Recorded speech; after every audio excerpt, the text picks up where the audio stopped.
Okey dah. Kita sudah ke udara. Assalamualaikum warahmatullahi wabarakatuh. Waalaikumsalam. Sekejap Sekejap. Aku try buka page klinik Satna. Ada tak keluar?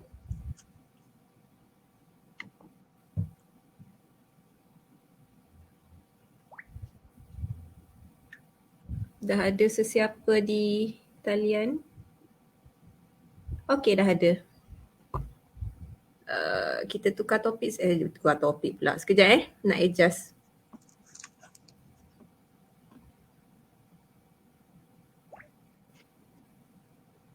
Ada dah siapa-siapa join Facebook Live 29 hari bulan 8 2021. Ada ke tak nampak pun? Dah ada ya? Ada. Aku tengah Aku tengah tukar edit sekejap. Komplikasi bayi pramatang. Bersama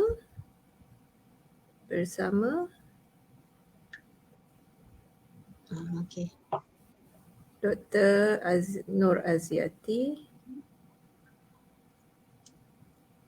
Yusof. Buka kanak-kanak. HPUPM J? UPM. Ataupun UPM je. Okay. UPM lah better.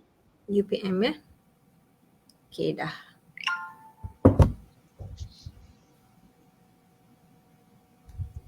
Fidah dah mute dah Fidah. Dah. Dengar apa? Okay. Tak ada kan? Tak ada. Okay, dah ada sesiapa yang bersama dengan kita malam ni.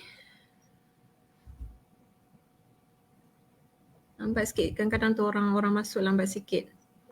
Biasa kita teruskan je sebab dia orang boleh tengok yang recorded one punya lepas tu. Okay, so kita start lah. Start lah Okay. Assalamualaikum lagi sekali. Saya Dr. Nujaimah daripada Klinik Nur Hijrah bersama rakan kongsi saya Dr. Afidah Khalid dan tetamu istimewa kita. Hari ini kita amat bertuah sebab sahabat kita lah Dr. Nur Aziati binti Yusof, seorang pakar kanak-kanak daripada UPM, pakar kanak-kanak dan pensyarah di UPM ya, yang akan bersama dengan kita malam ini untuk membincangkan tentang topik komplikasi bayi pramatang.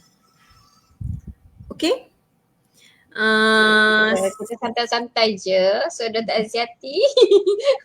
Saya terima kasih kerana menjemput saya pada malam ni. Okay, so Dr. Aziati boleh perkenalkan sedikit sebanyak tentang lah, senang sikit, santai-santai. Biodata Dr. Aziati sebagai seorang pakar kanak-kanak. Okey. Terima kasih Dr. Jai, Dr. Afidah di atas jemputan dan di atas pengenalan. Saya perkenalkan diri saya. Sebelum tu Assalamualaikum warahmatullahi wabarakatuh. Saya perkenalkan diri saya. Saya nama penuh Dr. Nur Aziati binti Yusof. Sudah pun 13 tahun bekerja di dalam bidang pediatrik. Sekarang ni saya bertugas sebagai pensyarah dan juga pakar pediatrik di Universiti Putra Malaysia. Sebenarnya saya dengan Dr. Jai, dengan Dr. Afidah adalah rakan seperjuangan. In fact, Dr. Jai dengan Dr. Afidah ni adalah sifu saya masa dulu. Dr. Jai adalah MO pertama, kalau tidak silap daripada memori silam saya ni, MO pertama yang saya tagging on call dengan pada tahun 2007. Manakala Dr. Afidah adalah MO pertama senior yang saya bekerja dengan dekat ward di hospital sedang satu masa dulu, yang banyak memberi tunjuk ajar kepada saya. So kerana mereka lah sebenarnya saya berada di sini pada hari ini. Macam tu. Alhamdulillah. Alhamdulillah. Okay. Jadi Dr. G dah berapa lama di UPM? berapa lama tu maksudnya bertugas jadi staff di UPM tu daripada tahun 2012, tapi saya bekerja sebagai pakar baru bermula daripada tahun 2018 lah.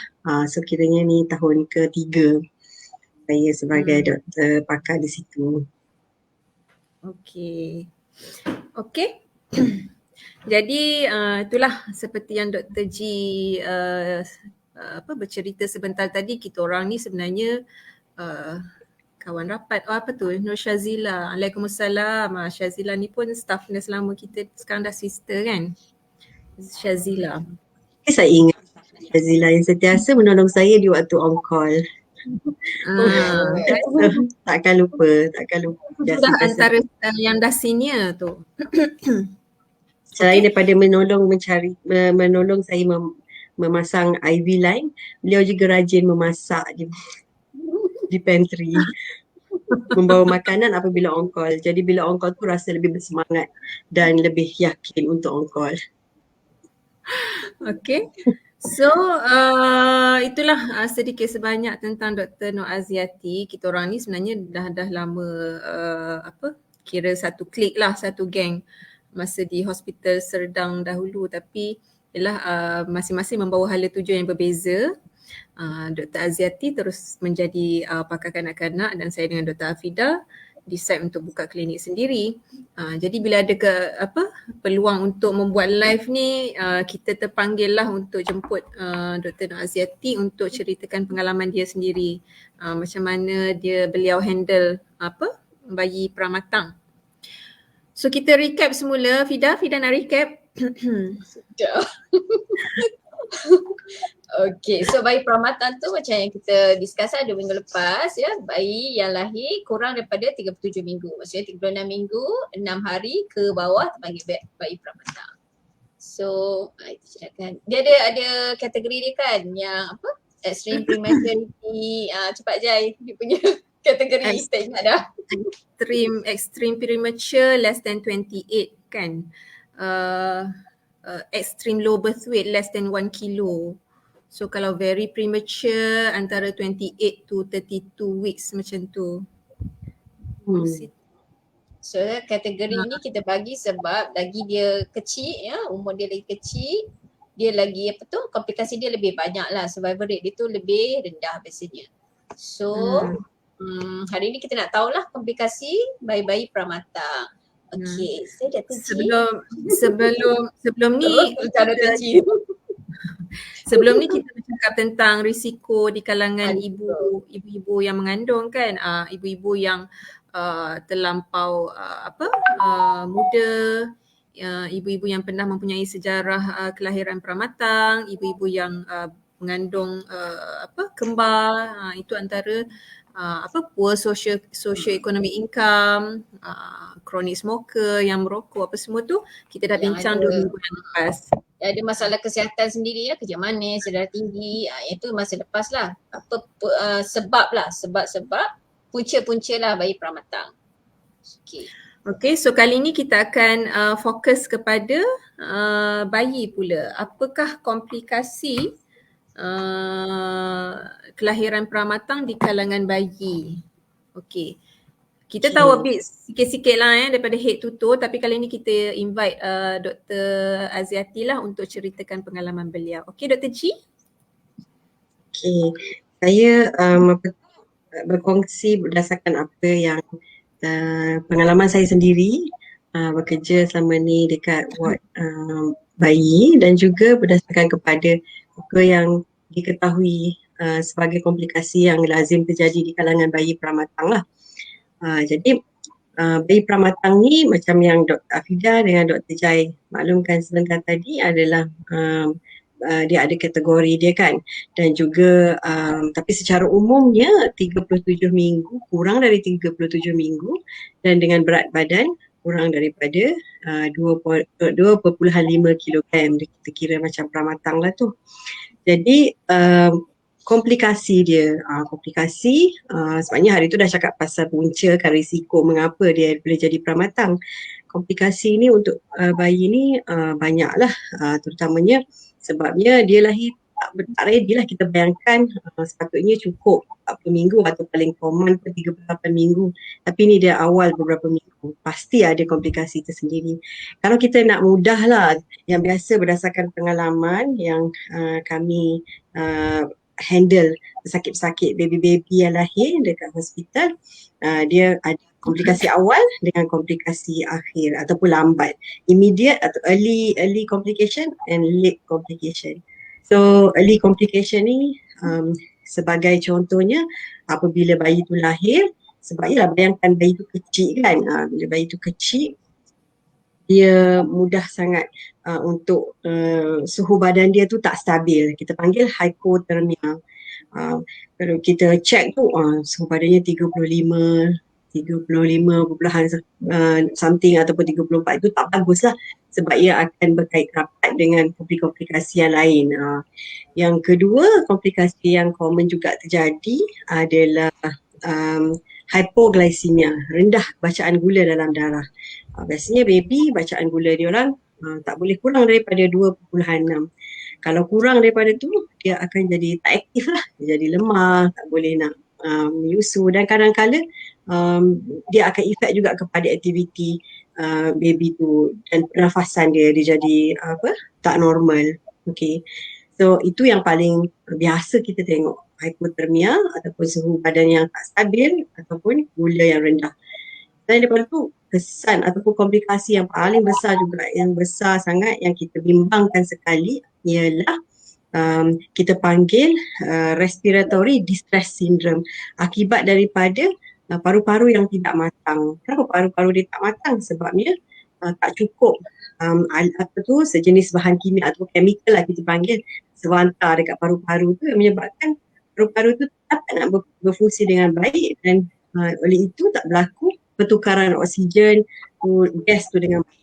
Jadi baby tersebut tak dapat bernafas dengan baik. Jadi kita tengoklah baby tu macam cungak-cungak. Bila baby lahir, biasanya bayi lahir bila pramatang ni, kebanyakannya doktor-doktor pediatrik akan dipanggil untuk standby ataupun nanti rakan daripada pihak ONG kan, bahagian sakit puan akan telefon, hello tolong standby, kami ada bayi pramatang yang nak lahir. Nanti kita akan tanyalah berapa pramatang, berapa berat badan baby tersebut.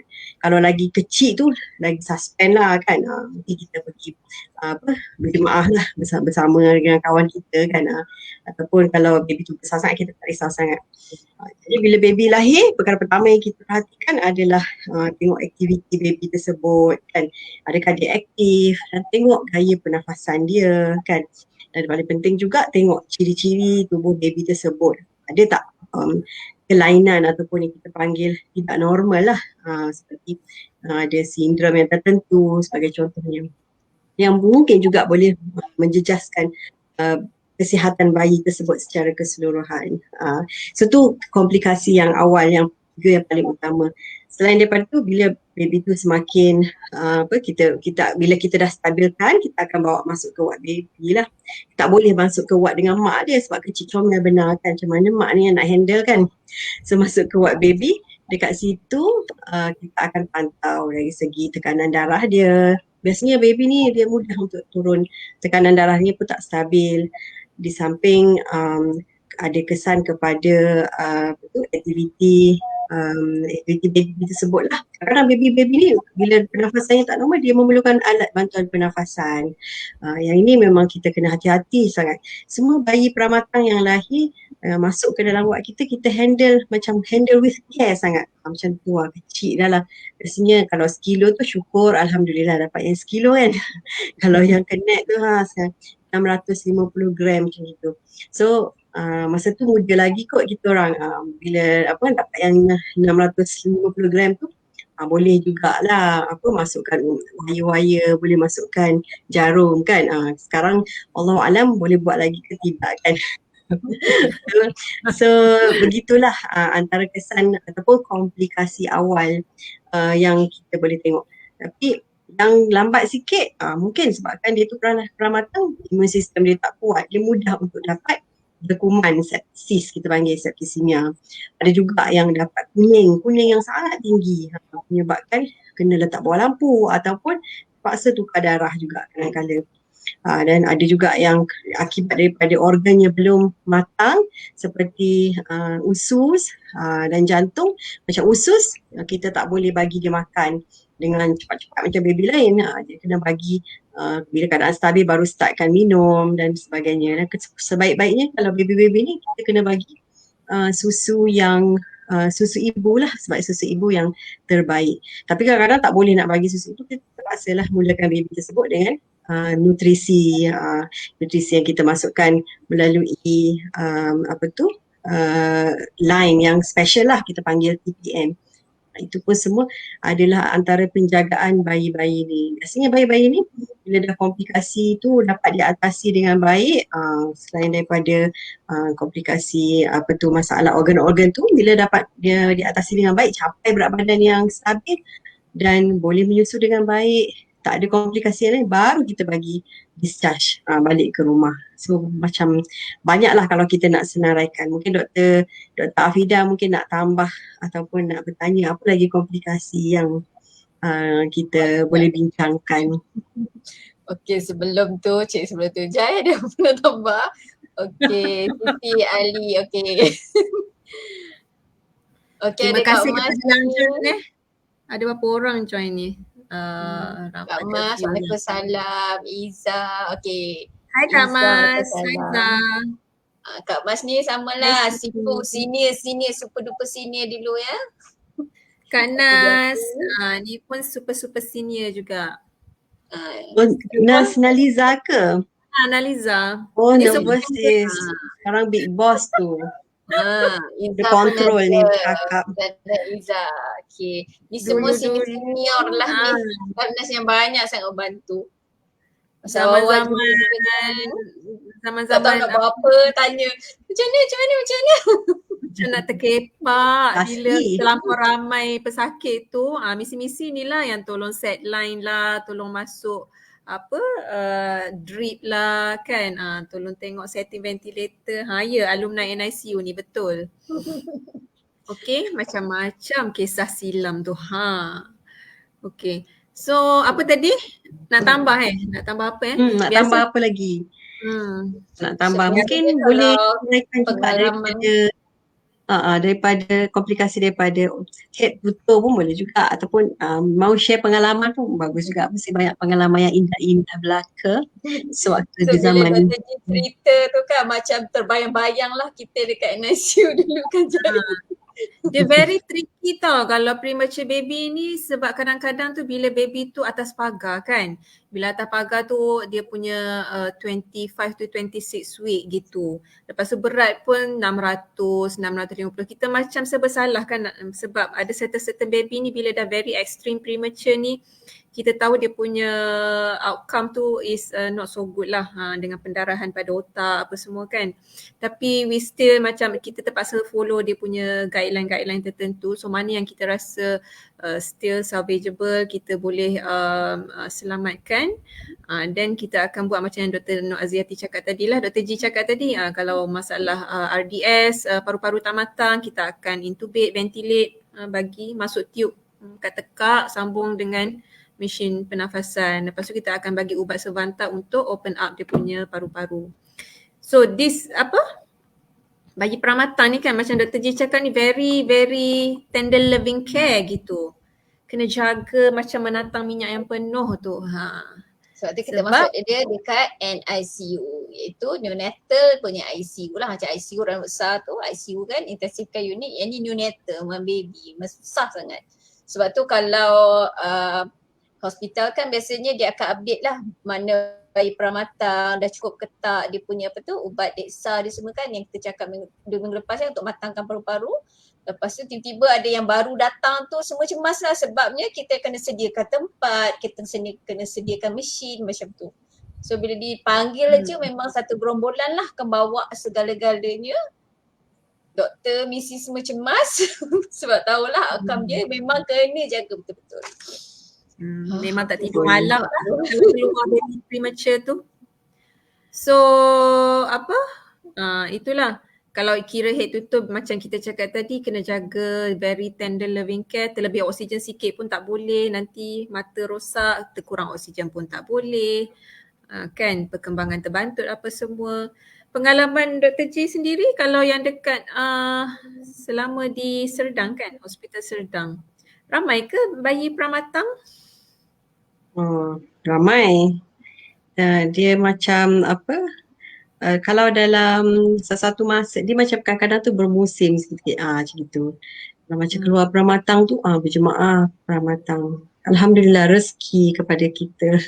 So kadang-kadang bila kita on call tu dapat macam hadiah 3 baby pramatang, satu after another, one after another.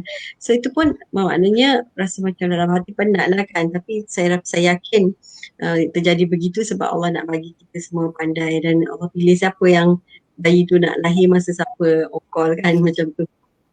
Tapi alhamdulillah setiap malam tu kadang-kadang memang ada satu at least baby, bergantunglah kadang, tapi Allah tu Maha adil, tak adalah setiap malam ada baby pramatang, kalau tak jenuh mana nak letak baby pramatang tu kan. So baby pramatang ni dia memang memerlukan pemerhatian dan nak membayangkan bayi yang kecil tu tak sampai sekilo tu kan, sekilo gula tu kan, ringan kan, dia lagi ringan dari tu. Biasanya kita akan discharge apabila bayi tersebut dah mencapai berat paling kurang 1.8 kilogram, bergantung kepada hospital ke hospital punya polisi lah. 1.8 kilo. Bayangkan daripada 650 gram, 700 gram nak mencapai 1.8 kilo. Bak kata salah seorang daripada konsultan kat hospital Sedang dulu lah. Konsultan saya, tak boleh sebut lah nama hospital patutnya ya. Kata jaga baby ni kena jaga betul-betul, nak kasih dia besar ni kan macam nak patah pinggang kan. Lepas tu macam nak patah pinggang sebabnya nak mencapai ke 1.8 kilo tu kadang-kadang ia mengambil masa sehingga berbulan-bulan lamanya, 3 bulan, kadang-kadang 2 bulan. Apatah lagi kalau bayi tersebut dah dapat komplikasi macam Dr. Jaya cakap tadi, dekat mata dia boleh dapat masalah penglihatan, dan kalau dia dekat otak pendarahan, dan dekat jantung kadang-kadang boleh menyebabkan, sebabkan dia punya sensitifnya jantung tu, dia boleh ada saluran darah yang tak tertutup, kita panggil PDA, patent ductus arteriosus, boleh juga menyebabkan dia dapat kegagalan fungsi jantung, heart failure kan. Tu turun pula ke perut, dia boleh ada masalah usus dan sebagainya. Jadi bila dah balik tu alhamdulillah dapat reach 1.8 kilo tu, dah syukur boleh balik, tapi tak berhenti kat situ saja. Alamak, tanya soalan banyak ke tidak bayi pramatang tetap babas sampai nak bagi balik. Cerita je. So saya nak bagi tahu kat sini ialah bayi tu walaupun dah balik, itu tak bermaksud end of story. Dia masih berterusan, kita kena pantau terus-terus bayi tersebut sehinggalah dia berumur 1 bulan, 2 bulan, nak tengok berat badan dia ataupun komplikasi-komplikasi jangka masa panjang yang lain seperti tulang dia boleh jadi tak kuat, kita panggil osteopenia ataupun rickets of prematurity, ataupun kadang-kadang mereka boleh dapat anemia, tak cukup darah merah pula, so mungkin jadi pucat, berat badan tak meningkat kan. Dan yang kita bimbangi adalah kesan yang jangka masa panjang yang mana disebabkan oleh faktor-faktor, mungkin dia kita panggil stormy neonatal period ataupun keadaan yang masa dia lahir tu begitu berpancaroba sekali, macam-macam terjadi dekat dia, menyebabkan perkembangan dia pun terjejas. Jadi dia boleh dapat kita panggil neurodevelopmental delay. Macam tengok, so setiap kali datang ke hospital memang doktor akan tengok buku monitoring baby tu kan, yang buku kalau baby girl warna pink, baby boy warna biru kan. Setiap kali pergi hospital memang doktor akan tanya, bawa buku tak, buku cucu tak. Dalam hati janganlah rasa bosan pula mak-mak, doktor ni setiap kali datang tanya mana buku. Tapi buku tu sebenarnya adalah satu punca ataupun informasi yang sangat berharga dapat diambil dari situ. Kita boleh monitor tengok pembesaran bayi tu bagaimana dan perkembangan dia juga macam mana. Setiap kali datang juga bukan saja tanya buku, kita akan tanya, okey sekarang anak umur dah 6 bulan, sekarang dah boleh buat apa? Sepatutnya boleh buat ni. Kalau dia tak boleh buat sesuatu perkara tu dia tak mencapai apa yang patut dia dapat capai tu, kita pun kena pantau lah. Maksudnya adakah ini berkaitan dengan komplikasi akibat daripada peramatangnya bayi tersebut. So itu adalah menunjukkan sampailah kepentingannya untuk monitor bayi tu hingga kadang-kadang sehingga dia masuk sekolah. Sebab ada juga kajian menunjukkan bayi-bayi peramatang ni dia berisiko untuk jadi anak-anak yang macam hyperaktif ataupun autisma. Jadi maknanya kita pastikanlah kalau anak peramatang tu lahir peramatang, tak kisahlah berapa peramatang sekalipun, pastikan pergi ke hospital untuk temu janji, untuk follow up, untuk dipantau oleh doktor-doktor. Pastikan dalam keadaan yang kesihatan anak dalam keadaan yang terbaik lah, insyaAllah. Gitu. Okay. Dr. G, kalau yang Ya. bayi peramatang di NICU, selain daripada berat 1.8 kilo antara kriteria yang dibenarkan bayi tu pulang ke rumah, ada kriteria lain ke yang akan maksudnya doktor decide okay, baby ni fit untuk balik rumah? Any other screening done for the baby? Okay. Banyak sebenarnya kriteria-kriteria, tapi yang paling jelas sekali berat badan mestilah 1.8 kilo ataupun paling kurang lah 1.8 kilo. Lepas tu dia dapat menyusu dengan baik. Menyusu, tak ada masalah dengan menyusu kan. Kalau menyusu tak boleh nak lepas, macam mana nak balik kan nanti balik rumah. Macam ibunya pun nak handle juga kan. Begitu juga dengan kita pantau juga dari segi komplikasi-komplikasi yang lain. Maksudnya sebelum balik tu kita akan buat ultrasound, kita buat scan otak dia, kita tengok ada tak masalah dari segi tu. Sebabnya kadang-kala bila dah bayi yang peramatang ni, bila umur dia dah lebih daripada sebulan, kita boleh detect dia ada masalah dari segi pembentukan otak dia. Kita panggil periventricular leukomalacia, yang mana otak dia macam pembentukan tu tak normal. Ini adalah faktor risiko kepada bayi tersebut, perkembangannya pun jadi tak normal. Jadi kita yang tu pun kita kena pantau. Pastikan juga dia tak ada masalah komplikasi dengan mata dia. Yang kita panggil ROP tu kan, rope tu kan. Tu bukan rope lah sebenarnya, retinopathy of prematurity. So itulah antara perkara-perkara penting kita pantau sebelum balik rumah, selain daripada yalah tengok pastikan fungsi buah pinggang dia bagus kan, fungsi jantung dia bagus dan sebagainya. Lepas tu ada pesakit yang saya pernah jumpa pesakit di klinik, dia baru membawa pulang seorang bayi peramatang. Umur dia selepas dilahirkan adalah dalam 2 bulan kalau tak silap, tapi kalau ikutkan gestational age dia dalam baru mencecah 38 minggu. Dia lahir 32 minggu.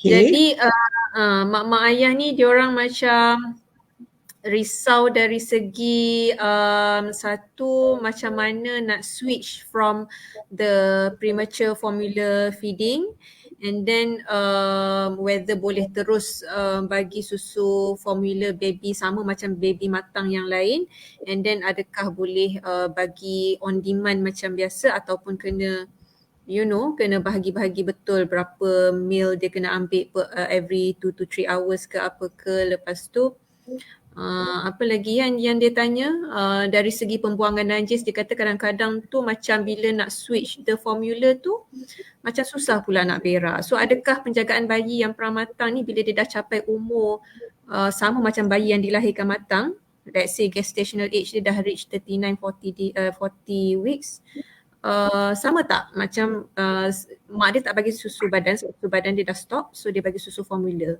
So is it any other things yang kita perlu risau kalau bayi peramatang ni? Secara generalnya penjagaannya sama macam bayi biasa, bayi yang cukup bulan. Cuma kita kena perhatikan beberapa aspek lah. Yang pertama sekali macam mungkin yang mana yang ibu tu risaukan, itu masalah macam mana penyusuan bayi tersebut kan.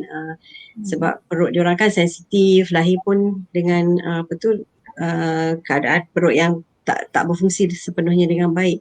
Jadi kalau boleh pastikan boleh kekal dengan susu untuk pramatang tu sehinggalah bayi tersebut dapat mencapai ke tahap berat badan yang sepatutnya untuk umur yang kita betulkan lah, macam kita panggil corrected age. Dan kadang-kadang bila dia lahir awal beberapa minggu kita betulkan, kita panggil corrected age kan. So kita ghostkan sikit, kalau tak aci lah, dah lah dia lahir awal, lepas tu berat dia kecil tu kita nak samakan dengan budak-budak baby yang lahir cukup bulan kan. So sampai ke sudah lah dia kecil kan, kata anak kau ni bantut apa puan kan. Padahal tak ada pun, sebab dia memang dia pramatang. Sebaiknya kalau selagi berat badan dia tak mencapai ke tahap yang optimal tu, kita kekalkan dengan penyusuan pramatang pun. Premature punya formula lah. Betul. Tapi tengok jugalah macam mana baby tu tolerate. Dia boleh tak dia minum susu tu kan. Kan minum pun dia macam tak boleh nak asyik muntah ke. Itu adalah faktor-faktor kena tengok jugalah. Sampai faktor macam mana dia, adakah dia jadi sembelit kan. Ataupun boleh jadi muntah ke dan sebagainya. Benda-benda tu perlu dipantau lah. Sekiranya ibu tak pasti, eloklah bawa ke klinik Nur Hijrah pun boleh untuk pemeriksaan dan dapatkan nasihat daripada pakar lah, daripada kita cuba-cuba sendiri kat rumah kan. Macam tu macam bahaya lah. Satu benda lagi yang saya lupa nak bagi tahu, sebelum balik ke rumah, biasanya semua bayi yang lahir pramatang ni kita akan ajar, kita akan lengkapkan ataupun perkasakan ibu yang akan menjaga bayi tersebut di rumah. Kita akan pastikan mereka menguasai basic life support, skill untuk memberi bantuan kecemasan. Sebab bayi pramatang ni otak dia pun macam pramatang, kerana dia mudah untuk dapat apnea of prematurity. Biasanya dia orang kata biasanya umur 34 minggu dan ke atas risiko tu dah berkurangan. Tapi kadang-kadang yelah, dia belum betul-betul kan, dia macam ada borderline gitu, kadang boleh menyebabkan juga apnea tu. Ataupun apnea tu bermaksud dia berhenti bernafas. Suka hati dia berhenti. Tapi kita tak suka hatilah kan tengok dia berhenti tu. Sebabnya dia jadi biru. Itu bahaya. Jadi bila dia terjadi macam tu, kita kena tahu macam mana kita nak menyelamatkan bayi tersebut. Kadang-kadang bukan sebab otak dia juga. Kadang-kadang dia tersebabkan dia reflux ataupun tersedak susu pun boleh menyebabkan dia apnea juga, ataupun hidung dia block sangat pun boleh menyebabkan dia apnea. Jadi perlu untuk menguasai kemahiran basic life support tu. Kalau sebelum balik biasanya nurse kami memang sangat berdedikasi lah memastikan dan lulus basic life support tu, baru lulus boleh balik. Kalau tak, no dia kata gitu, tak boleh balik. So selamat, kena belajar juga. Dia orang tertanya-tanya basic life support ni apa kan? Basic life support ni macam kalau you biasa tengok orang yang macam pengsan, lepas tu kita tekan-tekan dada dia. Itu antara apa yang misi akan ajar lah. Kenapa Syuib sepatu? Ada orang komen Syuib sepatu. Anak dia premature betul. Pramatang 30 berapa minggu 34 minggu ke macam tu. Tu pun samalah, kena very tender loving care. So siapa yang yelah, kalau Syuib nak bawa balik dia punya anak tu, memang kena belajar lah benda-benda ni kan. Betul. Tafidah ada apa-apa ke nak komen? Mungkin ada poin-poin yang saya terlupa nak mention. Complete, excellent. Sudah gitu. Okay. Biasanya kalau masa dekat NSC dulu tu, ada kan junior doktor datang tu, biasanya pakar ni akan tanya lah komplikasi. So komplikasi awal, komplikasi ni lewat kan. Lepas tu kadang-kadang nak hafal tu, so biasanya kita akan cakap lah daripada head to toe. Okay. Otak dia apa berlaku, lepas tu jantung, paru-paru, buah pinggang, semua macam tu lah kena hafal tu. Sebab tu sama dulu je sebab. Pastilah. Tapi terus. Apa tu? Yang kena ambil ujian darah. Bila dah hujung-hujung rancangan tu dah berebut pula nak bercakap. Premature blood. Apa kita panggil dulu tu? Premature blood? Weekly blood. Yang weekly blood kan kita akan ambil. Weekly blood kan? Prem investigation. Dah berapa lama meninggalkan tu So tugas kita tolak troli, susun botol-botol. Lepas tu Pergi dekat satu incubator, ambil cucu, ambil darah cu lah kerja kita orang dulu kan. So Betul, itu biasanya sangat penting nak pastikan baby sihat kan. so sekali biasanya ambil darah kalau ada baby pula yang tak normal perawatan ni dia akan masuk incubator kan. Kalau mak ayah ada, siapa-siapa yang ada baby perawatan dia akan masuk incubator lah. Otak kecil tu ya, bila dia macam berat dia dah okey, berat berapa ya sekarang ni yang terbaru baru kita keluarkan daripada rumah double story tu. 1.4. serius? Dah turun dah? 1.4 atau ada center 1.4, ada 1.5 bergantung lah. Lupa je Tafida. 1.6 1.6 rasa.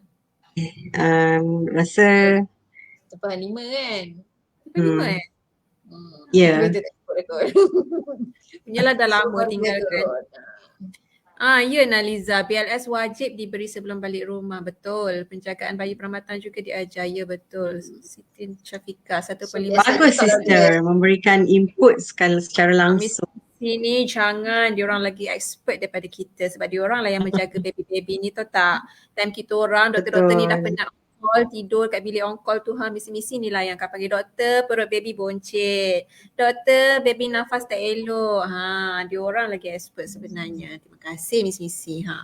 Sebab baby peramatan ni walaupun dia baby kan, dia samalah je baby lain, dia perlu diberi makan lah. So setiap 2 jam tengoklah dia punya berat badan, setiap 2 jam atau 3 jam kita akan bagi feeding. So dia tak boleh nak menyusu macam biasa, so kita akan masuk ikut tube. So nurses ni lah yang akan masuk ikut tube yang akan detect lah apa-apa yang tak normal pada baby ni. So biasanya prime investigation ni darah ni kita ambil sebab kita nak tengok tu lah darah dia kurang darah ke, anemia ke, buah pinggang dia ada masalah ke, hati dia masalah ke, macam tu. So biasanya kita akan ambil lah setiap 2 minggu. So kalau mak ayah tu janganlah terkejut tiba-tiba sebab darah dia susah kan, tiba-tiba dia lebam sana, lebam sini kan. Maafkan kalau doktor-doktor ni. Sebab memang setiap 2 minggu memang dia akan cucuk nak tengok. Setiap 2 minggu prime investigate weekly kan. blood ni Analiza cakap ambil darah kat intermediate. Ya kat intermediate weekly blood prime investigation. Dulu weekly kan, lepas tu kita buat tu weekly kan. Sekarang tak tahulah okey. Ya Dulu Allah, tu berapa silam. tahun yang lampau. Ambil darah tu tak apa lagi. Bila tengok darah result tak elok tu lagilah sakit kepala. Especially kalau ALT dia melambung-lambung, lepas tu HB 6. Sibuklah nak cross. Betul. So bila dia dah okey 1.5 lah biasanya dah okey, dia akan turun dekat lah dalam 1.6. 1.6 okey. Itulah rasa Baru dia akan 1.6. turun rekod biasa. Masa ni kita akan panggil lah ibu untuk duduk stay in. Kita akan ajarlah menyusu sebab kadang-kadang ni dalam 2 bulan lebih, 3 bulan lebih kan.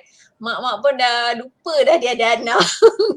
So kita panggil balik untuk jaga dekat belakang tu. So nurses akan monitor lah, doktor akan monitor. Tak semualah, adalah a few yang macam kita panggil tu tak datang-datang. So yang tu kita kena berulang-ulang kali panggil lah. Sebab anak ni nak balik dia orang tu tak jaga. Sebab kadang-kadang bila dah turun tu tiba-tiba berat dia menyusu badan tak okey kan, dia akan turun balik. So masuk baliklah rumah incubator dia. Rumah Zapuri tu. Kan? So itu yang apa? Kesan-kesan yang biasa kita tengok sebelum dia discharge kan? Tapi yang late selain daripada yang G cakap tadi apa? ADHD hyperactive dengan autism. Any other dia ada macam learning difficulty tak? Macam mentally slow learner ke ataupun kelumpuhan ke, ada tak? Not specifically lah, tapi yang kita bimbangkan adalah perkembangan dia secara kasar lah. Tapi dari segi masalah pembelajaran, adakah bila peramatang tu dia jadi kurang pandai? Saya rasa tidak semestinya lah. Maksudnya bukanlah bermaksud kalau di peramatang tu dia akan efek IQ dia sangat-sangat ketara. Tidaklah. Ada yang peramatang ada kawan kami yang peramatang. Yang pandai, bijak pandai. Bijak pandai, jadi pakar dah kan. Kan? Biasanya macam Dr. J cakap lah, dia punya perkembangan tu. Sebab tu biasanya kita akan follow up lah pada lepas dia discharge balik pada hospital, balik rumah tu kita akan follow up. Mula-mula lebih kerap lah, 2 minggu tu tengok berat ni, lepas tu sebulan, 2 bulan, 3 bulan macam tu. So memang kena follow up. So kadang-kadang ada yang mak macam tak datang semua tu.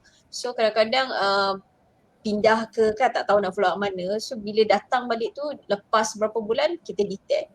Memang perkembangan dia lambat. Biasanya global lah semua perkembangan. Sebab yang kontrol tu adalah otak kan. So semua tu lambat, so by the time tu kalau dah lambat tu susah lah kita nak intervene kan, nak hantar dia fisio, occupational therapy macam tu. Sebab tu macam Dr. Ji cakap tadi, memang kena follow up, kena jumpa doktor ya, untuk tengok perkembangan dia.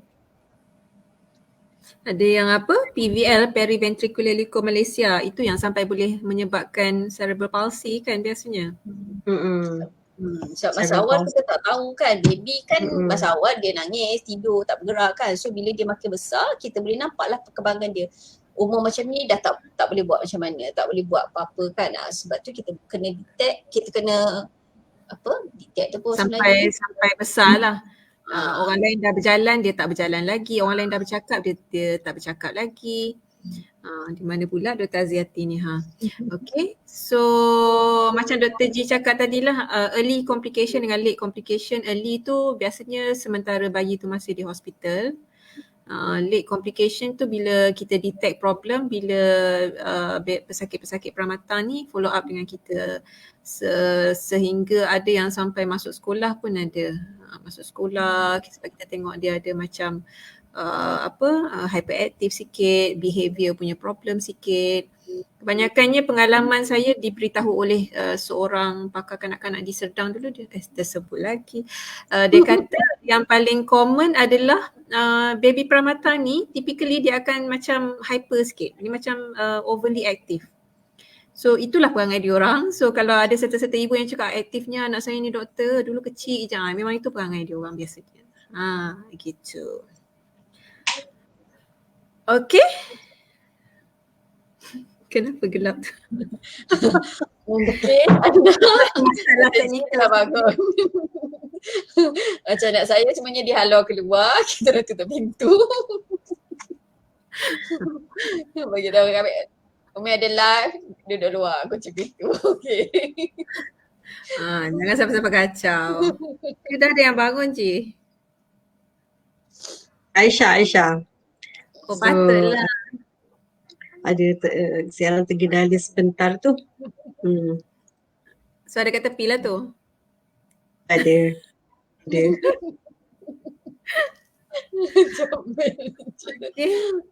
So ada apa-apa lagi ke nak tambah? Ada tak mak ayah yang ada anak peramatan nak share dekat sini, nak tanya soalan pun boleh. Kita ada doktor pakar ni, Dr. Ji. Straight boleh tanya dia.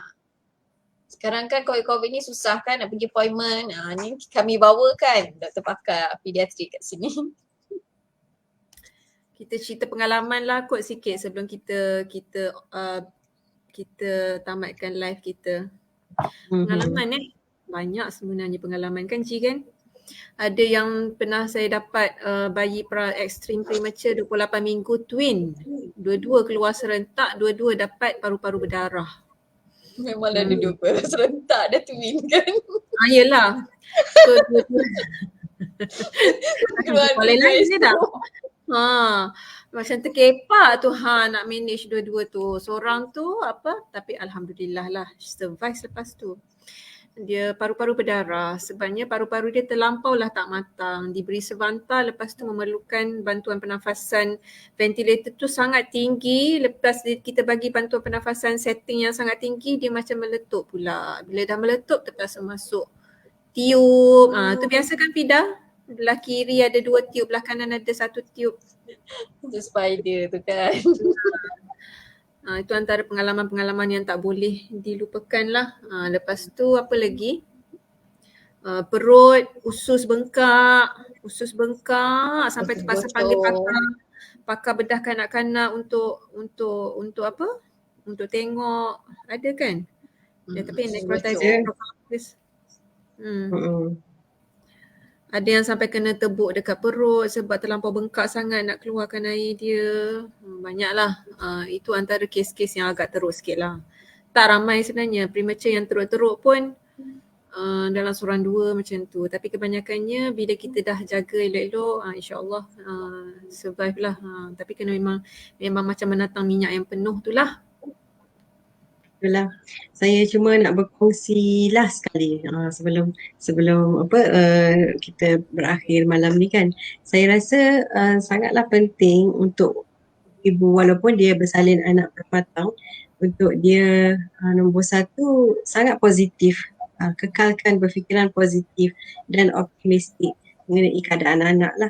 Dan bagi kepercayaan yang penuh kepada doktor untuk menjaga anak, tapi pada masa yang sama mengambil tahu cakna setiap hari, tanya perkembangan anak dan sebagainya. Dan setiap hari mesti berdoa untuk anak. Biasanya daripada pengamatan saya lah, biasa kalau ibu-ibu yang positif, yang macam seorang yang tenang, insya-Allah outcome ataupun prognosis bayi-bayi pramatang tersebut adalah baik, insya-Allah. Sebab bila dia positif kan, dia tenang, so baby aura tu dan aura dia tu kan memang dapatlah dekat baby dia, insya-Allah. Itu pertama, maksudnya kena keep positif dan teruskan berdoa. Tapi kalau misal kata doktor beritahu perkara yang sebaliknya mengenai bayi, mungkin kita kena terima dengan hati yang redha lah kan, sebabnya ialah pramatang memang dengan ada komplikasinya yang tersendiri. Dan yang kedua, saya sangat percaya dengan ibu-ibu yang, saya sangat salute lah dekat ibu-ibu yang committed.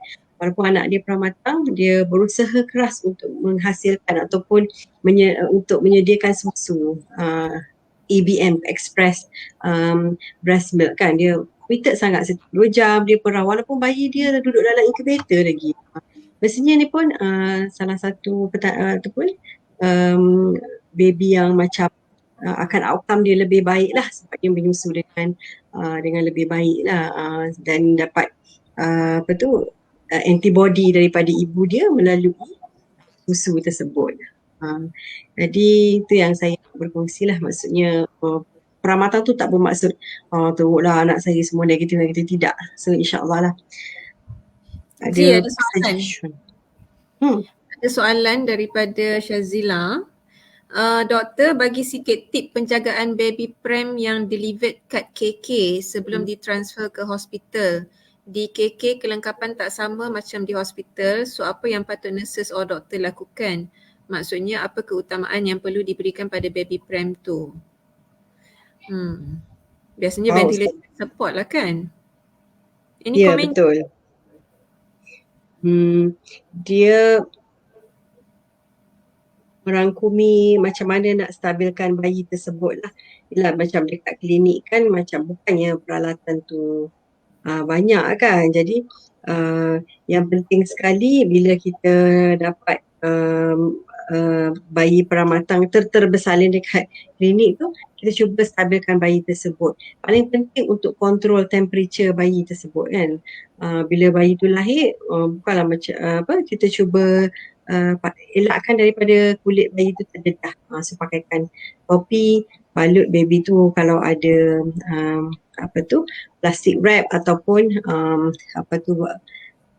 towel yang special lah untuk mengelakkan daripada haba tu terlepas ke udara dengan lebih cepat. Itu cubalah buat monitoring, tengok bayi tu punya pernafasan macam mana, bagi bantuan pernafasan. Kalau kita tak ada peralatan, katakan dekat tempat kita tu tak ada yang pandai nak intubate kan, nak memasukkan tube ke dalam tekak, terusnya sambung dengan oksigen kan.